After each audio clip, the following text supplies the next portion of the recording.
दोस्तों नमस्कार, स्वागत है आप सभी का एक बार फिर से। चलिए जानते हैं राजस्थान की ताज़ा खबरों को। लेकिन उससे पहले अगर आपने अभी तक इस चैनल को सब्सक्राइब नहीं किया तो सब्सक्राइब कर लें, जिससे कि आपको राजस्थान की ताज़ा खबर रोजाना मिलती रहे।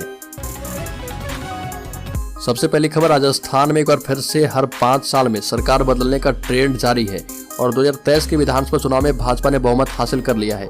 चुनाव आयोग के मुताबिक भाजपा 115 सीटों पर जीत दर्ज कर चुकी है, वहीं कांग्रेस को 68 सीटें मिली है। पहली बार चुनाव लड़ रही भारत आदिवासी पार्टी ने 3 सीट पर जीत दर्ज की है और हनुमान बेनीवाल को छोड़कर उनकी पार्टी राष्ट्रीय लोकतांत्रिक पार्टी से कोई भी उम्मीदवार नहीं जीत पाया। राष्ट्रीय पार्टी का दर्जा प्राप्त बहुजन समाज पार्टी बीएसपी के 2 विधायक जीते हैं। अगली खबर, जयपुर जिले की 19 विधानसभा सीटों में से बीजेपी ने 12 और कांग्रेस ने 7 सीटों पर जीत हासिल की। इसमें सबसे बड़ी और सबसे छोटी दोनों जीत जो है भाजपा के नाम रही। जयपुर में छोटवाड़ सीट से भाजपा की दिया कुमारी ने सबसे बड़ी जीत हासिल की और उन्होंने 71,638 वोटों से कांग्रेस के सीताराम अग्रवाल को हरा दिया। वहीं कोटपुतली सीट से हंसराज पटेल ने सबसे छोटी जीत हासिल की और उन्होंने कांग्रेस के राजेंद्र यादव को 321 वोट से हराया। राजस्थान विधानसभा चुनाव में उम्मीदवारों को स्टार प्रचारकों का बड़ा सहारा होता है और उम्मीदवार भी मांग करते हैं। भाजपा ने प्रधानमंत्री मोदी, वसुंधरा राजे, जेपी नड्डा और यूपी के मुख्यमंत्री योगी आदित्यनाथ को बुलाया, तो कांग्रेस ने मुख्यमंत्री अशोक गहलोत, हरियाणा के पूर्व मुख्यमंत्री भूपेंद्र हुड्डा की सभाएं करवाई और पश्चिम में बीडी कल्ला जेठानंद के बीच टक्कर थी। सीधी कुमारी के खिलाफ निष्क्रियता का आरोप था, लेकिन मोदी के रोड शो के बाद हालात बदल गए। जेपी नड्डा ने ताराचंद के लिए पूरी पार्टी को एकजुट कर दिया और वसुंधरा राजे ने विश्वनाथ के समर्थन में विशाल जनसभा की। अगली खबर, राजस्थान में लोकसभा चुनाव जिताने एवं SC ST OBC में पकड़ रखने वाला बनेगा मुख्यमंत्री। डिप्टी सीएम का फॉर्मूला भी संभव है। बालकनाथ और गजेंद्र सिंह शेखावत को दिल्ली बुलाया गया। राजस्थान में कांग्रेस की हार और भाजपा की जीत के बाद अब सबसे ज्यादा नजर मुख्यमंत्री के चेहरे और लोकसभा चुनाव पर है। ऐसे में पार्टी उसी को जिम्मेदारी दे सकती है जो कि लोकसभा चुनाव की जीत को और भी बड़ी कर सके। मौजूदा स्थिति के बीच मुख्यमंत्री चेहरे के रूप में पूर्व मुख्यमंत्री वसुंधरा राजे सहित केंद्रीय मंत्री गजेंद्र सिंह शेखावत, अर्जुन राम मेघवाल, डॉक्टर किरोड़ी लाल मीणा और ओम बिरला चर्चा में हैं। इसके अलावा केंद्रीय मंत्री अश्विनी वैष्णव जैसे नाम भी नेताओं की जुबान पर है। इस चुनाव में भाजपा और कांग्रेस के वोटिंग प्रतिशत में महज 3% का ही अंतर है। मणिपुर चुनाव से पहले पुराने टिकट बदलने और नए प्रत्याशी को उतारने पर जोर था। इस बार दोनों दलों ने नए चेहरे उतारे, लेकिन उनमें बीजेपी बाजी मार गई। प्रदेश में दोनों प्रमुख दलों ने 82 नए टिकट दिए और कांग्रेस ने 43 नए टिकट दिए।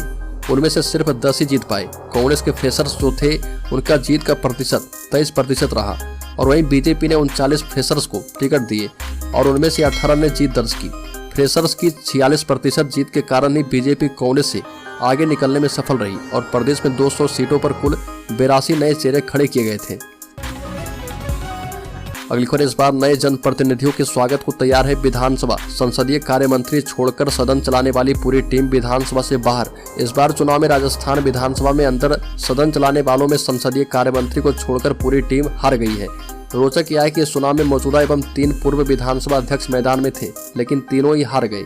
विधानसभा अध्यक्ष डॉक्टर CP जोशी पहली बार चुनाव में उतरे और विश्वराज सिंह मेवाड़ से हार गए। नेता प्रतिपक्ष राजेंद्र राठौर को तारानगर से मौजूदा विधायक नरेंद्र बुढ़ानिया ने हरा दिया और उधर उपनेता प्रतिपक्ष एवं पूर्व भाजपा प्रदेश अध्यक्ष सतीश पुनिया भी हार गए। उन्हें ब्राह्मणों ने उनका सपोर्ट नहीं किया और विधानसभा में सचेतक रहे महेश जोशी का टिकट काटकर RR तिवाड़ी को हवा महल से उतारा गया था। कांग्रेस यह सीट भी हार गई। अगली खबर, राज्य में विधानसभा चुनाव में कांग्रेस की हार के बाद अब उनके नजदीकी लोग ही सियासी हमले करने लगे हैं। मुख्यमंत्री गहलोत के OSD लोकेश शर्मा ने कांग्रेस की हार के लिए गहलोत की जिम्मेदारी ठहराते हुए उन पर तल्ख कमेंट किए। लोकेश शर्मा ने 25 सितंबर की घटना के लिए भी गहलोत को जिम्मेदार ठहराते हुए उन पर हाईकमान को धोखा देने का आरोप लगाया। लोकेश शर्मा ने सोशल मीडिया पोस्ट करके गहलोत को निशाने पर लिया। लोकेश शर्मा ने सोशल मीडिया पर लिखा कि मैं नतीजों से आहत जरूर हूँ, लेकिन अचंभित नहीं हूँ।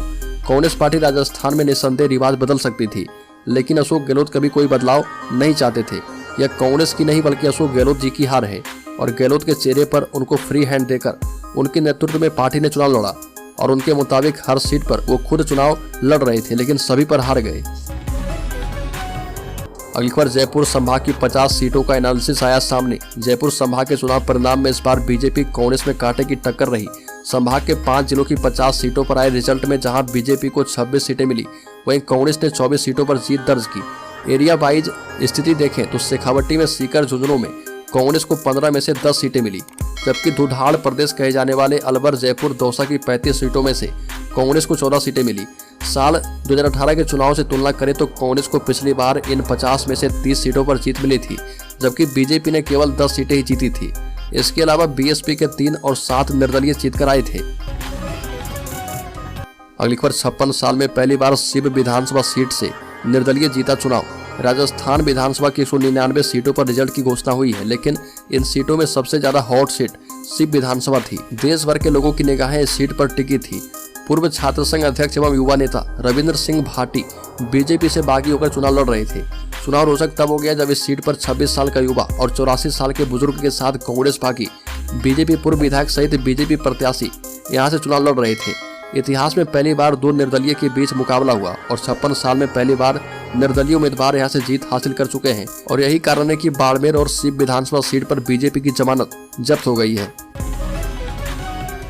अगली को, राजस्थान सरकार की जनवरी 2004 से सरकारी सेवा में आए कर्मचारी के लिए ओल्ड पेंशन स्कीम सहित 7 गारंटी योजनाओं भी सत्ता का रिवाज नहीं बदल पाई। कांग्रेस को उम्मीद थी कि ओपीएस से 7 लाख से ज्यादा कर्मचारी उसके साथ खड़े होंगे, लेकिन नतीजे उल्टे रहे। और बता दें कि रिजल्ट के बाद कर्मचारी संगठनों की से बात की गई तो उन्होंने कहा कि सरकार को यह आश्वस्त करना चाहिए था कि ओपीएस के लिए जरूरी बजट कहां से आएगा, और उन्होंने स्पष्ट नहीं किया कि कहां से पुरानी पेंशन देंगे। गाइडलाइन की स्पष्टता नहीं होने से कर्मचारी को लगा कि अभी आम मतदाताओं की तरह ही एक लुभावनी योजना है। राजस्थान शिक्षक संघ राष्ट्रीय के पूर्व अध्यक्ष नवीन कुमार शर्मा का कहना है कि अब ओपीएस को वापस लेना नई सरकार के लिए आसान नहीं होगा। मुख्यमंत्री गहलोत ने प्रचार के दौरान 7 गारंटियां दी थी और इसमें से कोई भी काम नहीं आई। बड़ी खबर, मरुधरा में चला मोदी का मैजिक, गहलोत पर भारी पड़ा हिंदुत्व कांड। राजस्थान में वर्ष 1993 से एक रिवाज चल रहा और यहाँ हर 5 साल में सरकार बदल जाती है और ये रिवाज इस बार भी बरकरार रहा। कांग्रेस को उम्मीद थी कि रिवाज बदलेगा और गहलोत का जादू चलेगा, लेकिन ना तो जादू चला और ना रिवाज बदला। लेकिन यहाँ कांग्रेस का राज बदल गया। मतगणना से पहले जीत के दावे कर रही कांग्रेस के खाते में सिर्फ 69 सीटें ही आई और जबकि मरुधरा में 115 सीटों के साथ कमल खिला है। राजस्थान में बीजेपी जहां जीत का जश्न मना रही है, वहीं कांग्रेस अपनी हार के कारण ढूंढ रही है। चुनाव जीतने के बाद वसुंधरा राजे ने जहां जीत का श्रेय पीएम मोदी, अमित शाह और जेपी नड्डा को दिया, वहीं अशोक गहलोत ने कहा कि हम विनम्रता पूर्वक राजस्थान के लोगों द्वारा दिए गए जनादेश को स्वीकार करते हैं और यह सभी के लिए अप्रत्याशित परिणाम है। यह हार बताती है कि हम अपनी योजनाओं, कानूनों और नवाचारों को जनता तक ले जाने में पूरी तरह से सफल नहीं हुए हैं। बड़ी खबर, राजस्थान की जीत से योगी आदित्यनाथ गदगद, कहा कि यूपी और भी होगा सुरक्षित, राजस्थान में शरण नहीं ले पाएंगे अपराधी, बीजेपी को मिले जनादेश से माफिया हो जाएंगे साफ। उत्तर प्रदेश में मुख्यमंत्री योगी आदित्यनाथ के बुलडोजर से डर करके राजस्थान में शरण लेने वाले माफियाओं को अब किसी और राज्य का रुख करना पड़ेगा। उत्तर प्रदेश में 2017 में योगी आदित्यनाथ के मुख्यमंत्री बनने के बाद प्रदेश को अपराध मुक्त करने को लेकर शुरू किए गए अभियान के डर से तमाम माफियाओं ने उत्तर प्रदेश छोड़कर दूसरे राज्य में शरण ले ली। 7 वर्षों में 10,000 से ज्यादा पुलिस मुठभेड़ में 200 से ज्यादा माफिया एवं उनके गिरोह के सदस्य का सफाया किया गया और जो बचे राजस्थान में शरण ले ली। 5 वर्षों में राजस्थान में आनंद पाल, राजू ठेहट, लॉरेंस बिश्नोई, संपत नेहरा एवं लादेन सहित कई गिरोह बन गए और आनंद पाल, राजू मारे जा चुके हैं, लेकिन इसके गिरोह सक्रिय हैं।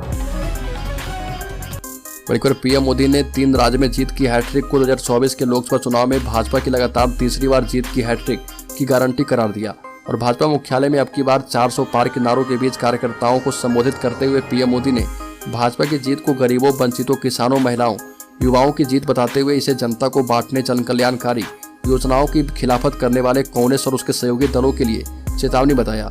चुनाव जीतने के लिए कांग्रेस की ओर से किए गए हवाई वायदों को जनता द्वारा नकारने का उल्लेख करते हुए पीएम मोदी ने कहा कि जहां से दूसरों की उम्मीद खत्म होती है, वहीं से मोदी की गारंटी शुरू हो जाती है। पीएम मोदी ने कांग्रेस द्वारा जाति गणना के वायदे और ओबीसी की राजनीति को समाज को जातियों में बांटने की राजनीति करार दिया और दोहराया कि महिला, युवा और किसान और गरीब ही उनके लिए सबसे बड़ी जातियां हैं और बड़ी संख्या में ओबीसी और आदिवासी वर्ग इसी वर्ग से आते हैं। बड़ी खबर, हार के बाद गहलोत ने दी नई सरकार को सलाह, कहा कि ओल्ड पेंशन स्कीम और चिरंजीवी समेत अन्य योजनाओं को आगे बढ़ाएं। राजस्थान में कांग्रेस की हार पर मुख्यमंत्री गहलोत ने कहा कि राजस्थान की जनता द्वारा दिए गए जनादेश को हम विनम्रतापूर्वक स्वीकार कर चुके हैं और यह हार दिखाती है कि हम सफल नहीं हुए। मैं नई सरकार को शुभकामनाएं देता हूं और मेरी उनको सलाह है कि हम काम करने के बावजूद कामयाब नहीं हुए। इसका मतलब ये नहीं कि वो सरकार में आने के बाद काम ही ना करें। ओपीएस, चिरंजीवी सहित तमाम योजनाएं एवं जो विकास की रफ्तार इन 5 साल में राजस्थान को हमने दी है, इसे आगे बढ़ाएं।